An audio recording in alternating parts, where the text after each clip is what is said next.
श्वेतवर्ण त्रिनेत्रधारी तथा त्रिभुवन ब्रह्मांडर अधीश्वर स्वरूप ऊर्ध्वमुखी। तेबे पौराणिक संस्कृति में श्री बलभद्र को किपरि दर्शाଯାଇଛି? स्कंद पुराण अनुसार से साक्षात सदाशिव।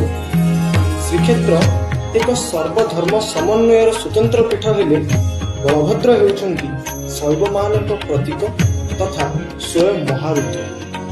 किंतु श्री चैतन्य प्रभाव श्री बलभद्र श्री वासुदेव द्वादशोत्तरी मंत्र रे रत्न सिंहासन रे आराधित होइछन्ति। श्री जगन्नाथ निर्गुण ब्रह्मर स्वरूप कृष्ण वर्ण होइथिबा बेले बलभद्र जीव और सुगुण ब्रह्मर प्रतीक शुक्ल वर्ण।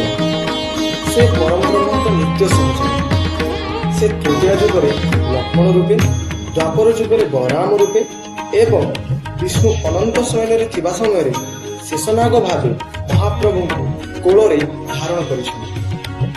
ତେବେ ପରିଶେଷରେ କହିବାକୁ ଗଲେ ସେ ହେଉଛନ୍ତି ଏକାଧାରରେ ଶଙ୍କର୍ଷଣ, ହଳଧର, ରେବତୀ ରମଣ, ସଦାଶିବ ତଥା ଆମର ଅତି ପ୍ରିୟ ବଡ଼ବାଡ଼ ମଣି।